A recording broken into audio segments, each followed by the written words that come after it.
This week, Jonny Robot gets all comic book nerdy as he chats with Nicola Scott, the Australian artist currently retelling DC history in Earth 2. Mel visits Yoshi's new island to see just how new this 3DS outing really is, and I sit down with Anthony Burch to explore the mind behind Borderlands 2. This is Player Attack.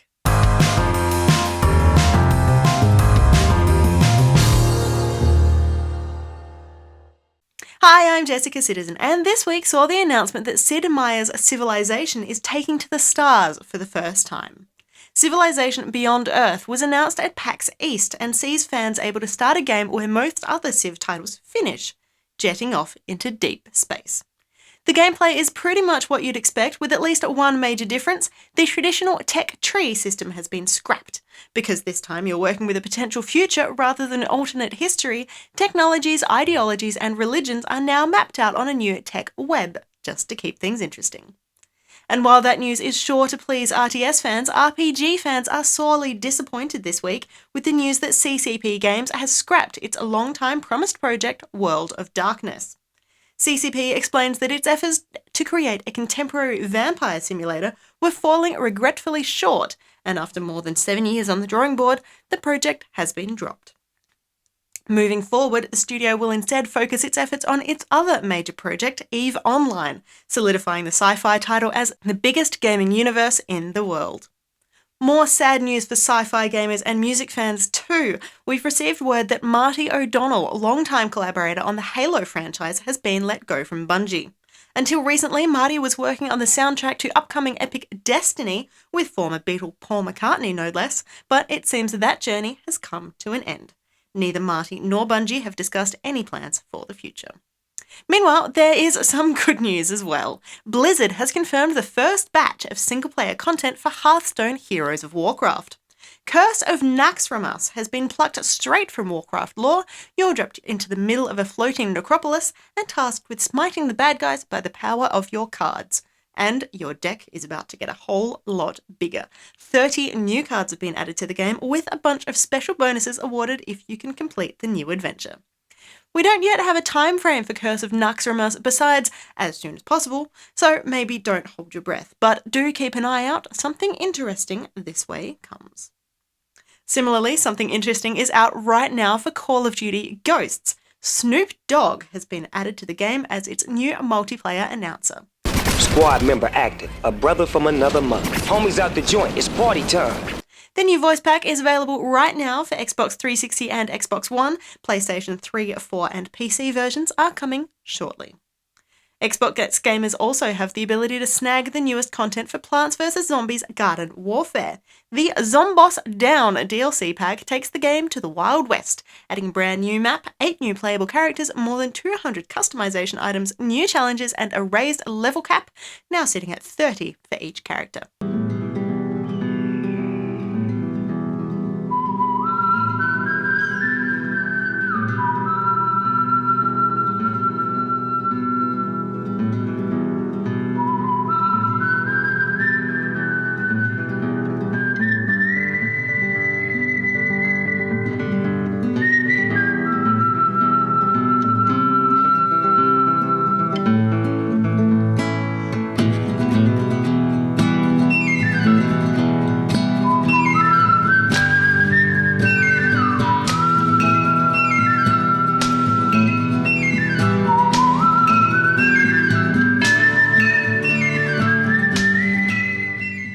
But wait, there's more! Titanfall has also announced its first batch of DLC, and while it won't be here until sometime later this month, Expedition sounds like a pretty exciting little adventure. You'll get 3 new maps, Runoff, Swamplands and Wargame, each one bringing something new to the game, including tree running, which is handy when there are no walls nearby. If you want to snag Expedition, which is the first of several DLC packs promised for Titanfall, you can either pick it up when it launches or fork out for the Season Pass right now to guarantee you'll get a copy of each one, all while scoring a nifty discount. And jumping from an Xbox title to a PlayStation one, if you're not a fan of this newfangled trend of downloading games rather than buying physical copies, 4J Studios and Mojang have a treat for you. The PlayStation 3 version of Minecraft will be released on disc a little later this month. The Blu-ray copy will contain all content up to update 14, including emeralds, ender chests, and potatoes. So if you want to join more than 1.5 million PS3 gamers building their own blocky worlds, now's your chance. The game is still in development for PS4 and Vita. In other news, Gearbox Software has finally decided on a collector's edition for Homeworld Remastered, set to launch by the end of the year. If you want to pick up this shiny new HD version of the classic title, you will also snag a 12-inch replica of your spaceship. Sure, it won't actually fly or wage intergalactic war, but it does light up. And if you are the pre-ordering type, there's another new bonus thrown in alongside Wolfenstein: The New Order. Not only will you get entry into the Doom beta, but if you pick up the game on Steam, you will also be given a bunch of new stuff for Team Fortress 2, including a shiny new hat. And finally this week, when Facebook bought virtual reality company Oculus, we were promised more real-world applications of virtual reality technology. This week, we learned about another Oculus Rift early adopter, British naturalist David Attenborough. The longtime filmmaker has been working on a new documentary focusing on South American birds for a couple of years now. Conquest of the Skies is currently being filmed in Borneo with an 8-camera rig to give viewers a full 360-degree experience, and producers have now confirmed that a version of the project is being developed specifically for the Oculus Rift. The standard 3D version of Conquest of the Skies is due out later this year. We're hoping that the Rift version launches at the same time, as well as the hardware to watch it on. For more information on any of these stories or to keep up to date with the latest gaming news, head to playerattack.com. But for now, stick around, we've got plenty more still to come.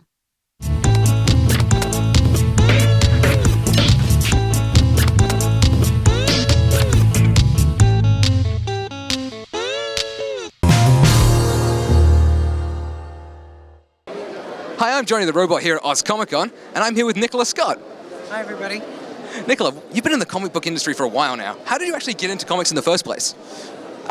Making a firm decision to pursue it, and then pursuing it aggressively and relentlessly. So pretty much the only way to do it.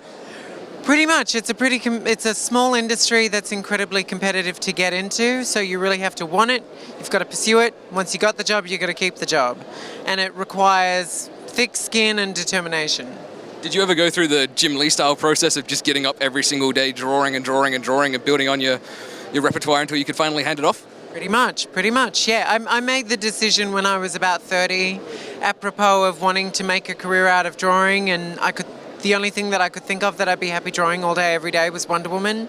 As soon as I thought of that, it was like, oh my God, that's a real job that somebody has. I want that job. That means drawing comics. And from there, it was really just this sort of learning process and focus narrowing process as I realized what that meant and how to do it. It's fantastic. At the moment, you're working on Earth 2, which is DC's new reboot of the Justice Society of America. Yeah. You're working with one of our local boys, Tom Taylor. Yes, exactly. How's that panning out? It's fantastic. You know, it's two Australians with one Earth to play with, all to ourselves. We're having a great time. I've been on the book for about 2 years now. I launched it with James Robinson, and Tom took over. It's got to be about 6 or 7 months ago now, and we've been having such a good time. We really work well together. Now, as I said before, it's a reboot of the Justice Society. Did you feel any pressure redesigning the characters, or how much leeway did you have with the redesigns of them? Well, it's not just Justice Society characters. We've kind of, because it's an alternate universe, we've kind of got everybody popping up here and there. And because of the vast quantity of new characters, there are too many designs for just me to do and do a monthly book at the same time. So a number of the designs were being handled by a few different characters. We would sort of get assigned a certain percentage. And the great thrill about getting to redesign characters is that you've got a whole history to pull from, plus their brand new context. And a lot of that just helps to inform and get the sparks going of what you'd like to do with them from that point. Please tell me you did the Lois Red Tornado. I did do the Red Tornado. No, that was pretty straightforward. I didn't know it was going to be Lois when I started designing Red Tornado. That was Tom's thing. And when I first found out about that, I was like, that's going to be strange and awesome. Just wait until she sees herself in the mirror and has to kind of gauge that this is what she looks like now. And that happened a couple of issues ago, and actually the issue that just came out, and that was kind of really a poignant character moment of just that realization of, oh, wow, okay, I must be freaking people out. So you've had a pretty good run now. You've worked on like Earth 2, you've worked on the Blackest Night Wonder Woman run, you Teen Titans, you've dabbled in Superman. Is there anybody you haven't worked on that you desperately want to touch on? Oh gosh, at some point, I think I'd be a really good match for Nightwing. I think I'd be a really good match for Catwoman. At some point, I hope to spend a little more time in Gotham City with the Gotham City related characters. Just Bug Schneider, just get on him. They know. It's timing. Half the time, it's just timing. Well, you got the new Batman series coming out now, so hopefully something will happen. Yeah, fingers crossed. Yeah, fantastic. As you've obviously done all this, is there anything coming up that we should know about that's not Earth 2 related, or anything fantastical that's coming out the woodwork? Not that I can talk about yet, I don't think. There are some Earth 2 related action figures that are coming out. Some of them are based on my designs. I'm really looking forward to that.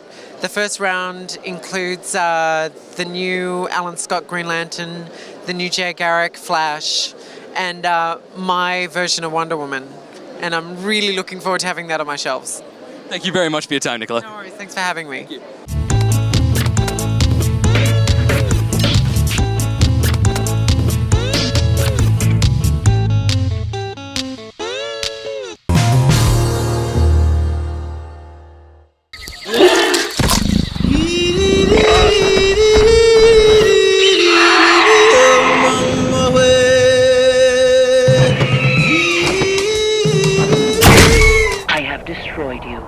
A deadly shot from nowhere. Hi, I'm Jessica Citizen from Player Attack. We're here at PAX Australia. I'm with Anthony Burch from Borderlands 2, and we're talking about the fact that he has one of the most amazing jobs in the world. He gets to write all the stuff that you get to hear and read in Borderlands 2.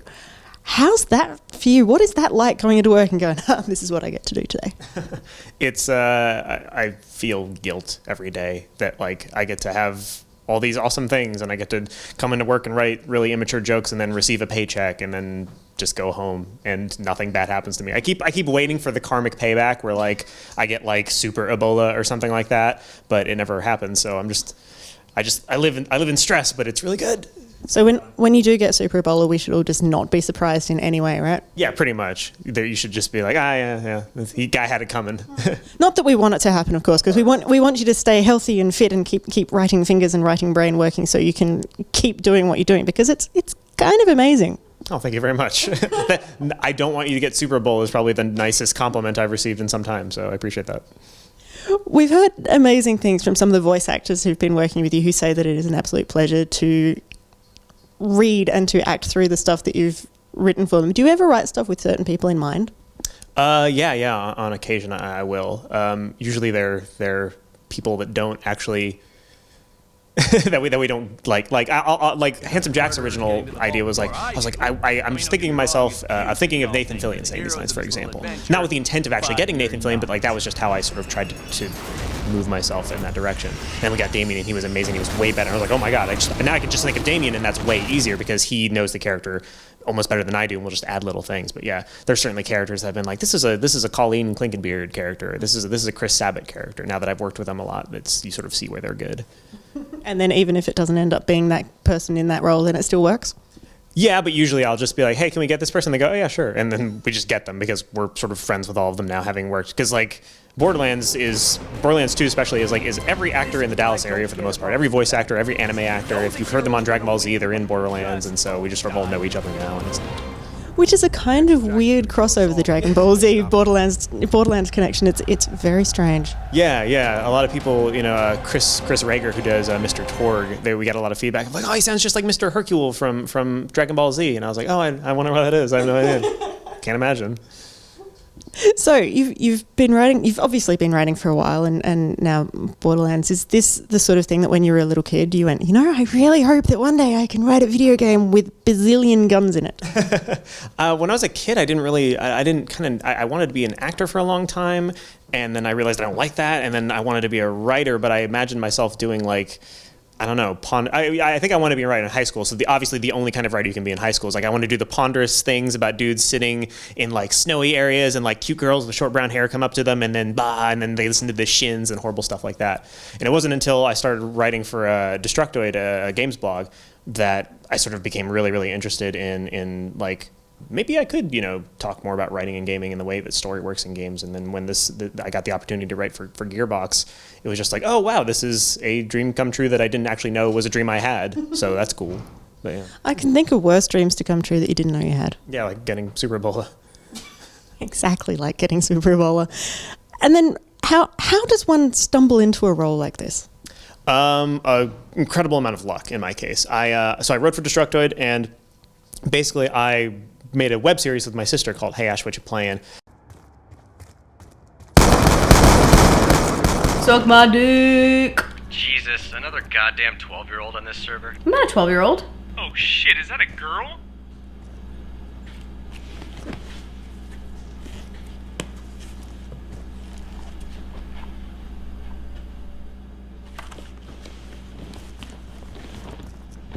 Yes? Oh my god! Kids are GTO! Get your fucking boyfriend playing on the server! Why is she here? It got popular enough that while I was still working at Destructoid, I got to go to the Game Developers Conference and just cover it just as a journalist. And I met Mikey Newman, the guy who wrote the first Borderlands, and he kept trying to hang out with me, and I didn't know why. And I honestly thought he might have been hitting on me. And then it turned out like, no, okay, he was like secretly trying to see if I wanted to write, if I'd be a good fit for Borderlands 2. And then they tossed a sort of invitation to come down and do an interview, and I somehow didn't screw up the interview, and now I'm here. So it was mainly a lot of luck. And it's very awesome because obviously it's brought you to Australia. Yeah. I've traveled to more countries after coming to Gearbox than the rest of my life combined. I had to get a passport just after coming to Gearbox. It was pretty cool. So you've written a whole stack of pretty awesome characters. Do you have a particular favorite that you really, really like to work with and that you keep trying to work more into?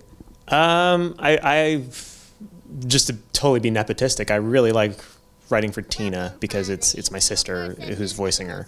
And she just really gets where I come from, and she adds neat things. Handsome Jack's a really, really fun character to write.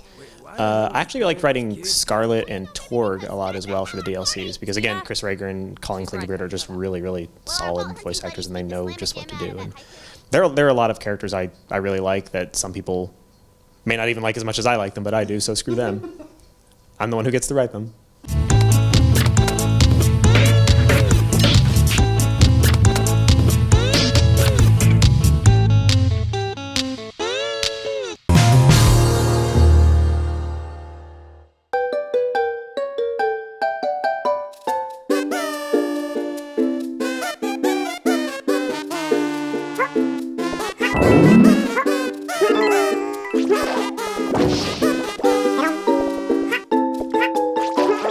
Familiarity is not always a good thing. Being stuck at that familiar set of traffic lights that just take forever to change, the familiar wait in the dentist's office before some seriously heavy drilling, that familiar sensation of a numbed leg after sitting on it for too long, followed by the all too familiar feeling of tripping over yourself as you first try to stand up. Yep, familiarity can sometimes be the enemy. And unfortunately, with Yoshi's New Island, that's very much the case. Now don't get me wrong, there is a good game here, probably a great game. If you've never experienced the glory that is Super Mario World 2 Yoshi's Island on the Super Nintendo. Fans of that Yoshi game will find much of the same in this supposedly new outing. I don't just mean that the mechanics feel similar or that the visuals are a throwback to the series past.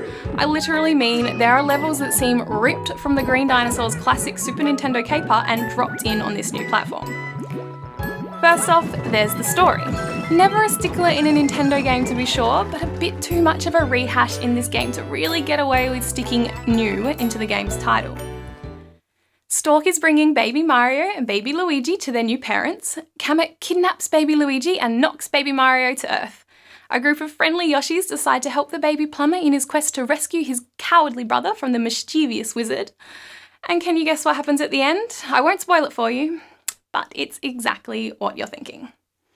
We've been told that the storyline fits in neatly between the original game and Yoshi's Island DS from 2006, but really, This is pretty much a rehash of the original game with a few minor adjustments and a handful of things from the DS version thrown in for kicks. And you will be able to pick them, they kinda stand out. Each level has a number of collectibles to enhance the replay value of the game. Sadly, where Super Mario 3D Land's levels felt dynamic, drawing us back in for just one more go every time we thought about quitting, Yoshi's New Island levels can often feel a bit more of a chore for veteran platform players. To put it another way, all of the levels feel kinda the same, so the idea of going back and replaying a previous level is no more appealing than just starting the next level, even if you didn't get a great score. It's not that they're badly designed, mind you, some of them are great examples of the platformer genre, but that's because they were truly standout levels back when the first Yoshi's Island surfaced. It doesn't stop there. Visually, the game is one of Nintendo's less polished titles released of late. Developer Artoons clearly had love for the characters and world, but could not deliver the same fidelity we've come to expect from the big N. Predictably, most of the music and sound effects in the game are remixes of titles found in the original Yoshi's Island, which works much better than the rest of the recycled content. Zelda and Mario have been doing this for years and it's never bothered me. There are some fun arrangements to keep things fresh and the sound effects are quirky now as they were in 1995. Donkey Kong, Link and Mario seem to have gotten the memo that you can make a tribute to gaming past in a way that doesn't just feel like a straight HD remaster, and you can make a sequel that can be much more. However, it looks like Artoons might not have been on that specific mailing list. Perhaps it's a question of marketing. If the game had been labelled as a HD remaster and not as an entirely new offering or sequel, I think I may have been a little more forgiving. But it's not all bad. The core gameplay is still great and the developers put in some new mini-games and mechanics that can help to momentarily shake that feeling of deja vu. Bosses are cleverly designed and the highlight of the game, keep an eye out for a giant bat. The barrier for entry is lower than some other Nintendo titles released in the last few months, which is a good thing for younger gamers, but a bit of a disappointment for the older Nintendo fans out there. Don't write it off completely. Yoshi's New Island is a great game for players unfamiliar with the franchise. But for those of you who visited this island in the past, this return trip won't really be all that new.